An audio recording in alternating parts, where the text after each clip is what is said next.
Saludos, mi nombre es Pablo César Rodríguez Carballo y soy estudiante de la licenciatura en Nutrición Aplicada. Estamos en la materia de fisiopatología y en esta ocasión veremos la fisiopatología de enfermedades del sistema reno-excretor.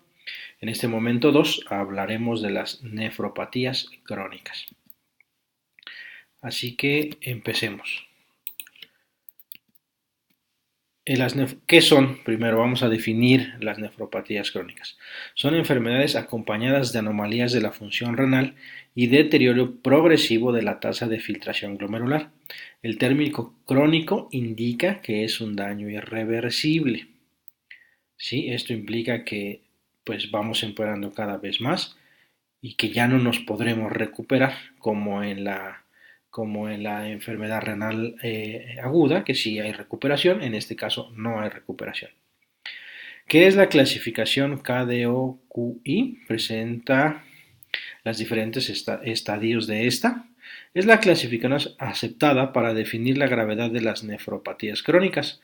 Como se puede observar aquí, la escala va de 0 a 5 y depende de la cantidad de filtración glomerular que tenga el riñón. Eso es cuantificable totalmente y en base a la cantidad específica se ve en qué fase o estadio se encuentra y obviamente conforme aumente el número de la fase, pues es más grave la insuficiencia renal. ¿Sí? Definamos los términos insuficiencia renal crónica y nefropatía terminal. La insuficiencia renal crónica se aplica al proceso de disminución irreversible y gradual del número de nefronas. Esto es, las nefronas activas van disminuyendo en número, lo que implica, obviamente, una disminución gradual de las funciones del riñón. En la tabla anterior, este término aplica a las fases del 3 al 5.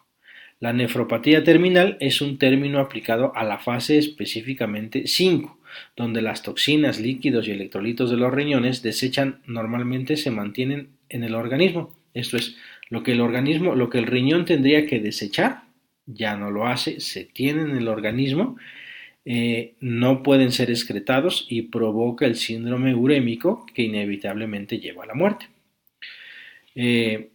¿Cuál es la fisiopatología de las nefropatías crónicas?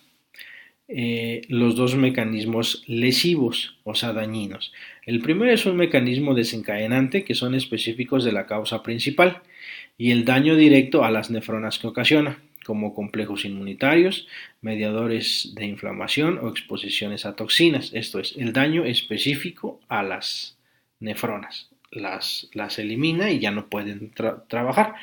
El segundo mecanismo es un mecanismo progresivo que incluye hiperfiltración o hipertrofia de las nefronas activas restantes, provocando una disminución permanente de la tasa renal activa. Esto es, no hubo daño directo, pero sí, por la progresión de la enfermedad, se van dañando más y más nefronas. ¿Ok? Bien. ¿Cuáles son los factores que agravan el riesgo de nefropatía crónica? Estos factores pueden ser la hipertensión, la diabetes mellitus, enfermedades autoinmunes, la senectud, los antecedentes familiares, los antecedentes africanos, algún episodio previo de insuficiencia renal aguda, la presencia de proteinuria, anomalías del sedimento urinario o estructuras de las vías urinarias. Todo ello favorece que haya nefropatías crónicas. ¿Cómo se lleva a cabo la disminución glomerular normal en el paso del tiempo? Esto es, en el punto anterior, en el 5, hablábamos de senectud. Conforme va aumentando la edad en las personas, el número de nefronas activas va disminuyendo. Se toma como base máxima 120 mililitros por minuto por 1.73 metros cuadrados a los 30 años. De ahí se disminuye en una cantidad de 10 por cada año de vida. A ver, aclaremos un poco el punto. Partimos en 120 y de allí se va disminuyendo. Conforme aumenta la edad, va disminuyendo. El ejemplo es que una persona de 40 años tendrá 10 unidades menos, teniendo 110 mililitros, o sea, cada 10 años aumenta, más bien disminuye 10 unidades. Obviamente pues, van pasando los años 40, 50, 70 y va, disminuye, disminuye, disminuye. ¿Ok?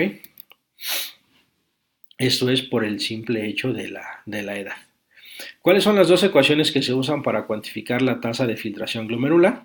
Bueno, aquí las tenemos, en las cuales tomamos en cuenta la edad, el sexo, la raza, el peso corporal. Valorar esto es importante. Recordemos que tenemos una tabla donde podemos ver el grado de afectación. Entonces es importante cuantificar la filtración glomerular para ubicar al paciente en dicha tabla. Las manifestaciones clínicas y de laboratorio. En las primeras dos fases realmente no se presentan signos o algunos muy leves como edemas o una ligera hipertensión. Cuando el daño avanza, llegamos a las etapas 3 y 4, se refleja clínicamente anemia, fatiga fácil, anorexia con malnutrición progresiva. En estas etapas ya aparecen las anomalías en los análisis de laboratorio, en el calcio, el fósforo y algunas hormonas, así como en la homeostasis de sodio, potasio, agua y equilibrio ácido básico. Cuando se llega a la fase 5, la manifestación pues prácticamente ya se hace en todo. Ahí se me movió esto, voy a hacer un ajuste. Aquí vamos. Prácticamente en la etapa 5 pues ya se refleja en todos los órganos, la persona ya no puede tener una vida normal y se acerca a la muerte si no se realiza un trasplante de riñón o se tiene que dializar definitivamente. ¿Sí? Entonces, vamos al siguiente punto.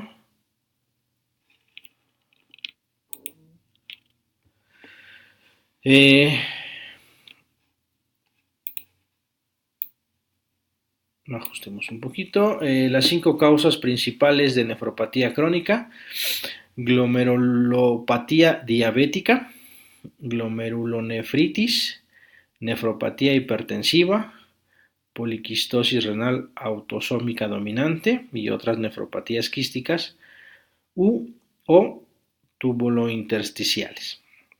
Estos son datos un poquito técnicos, pero bien, son básicamente las 5 causas principales. ¿Cuáles son los dos marcadores que se utilizan en clínica para evaluar la función renal? Las concentraciones de urea y creatinina en suero. Son los parámetros que se utilizan para evaluar la capacidad excretora del riñón. Estos datos se obtienen en un análisis de laboratorio, se observa cuál es y ya se evalúa si tiene pues ya la nefropatía crónica.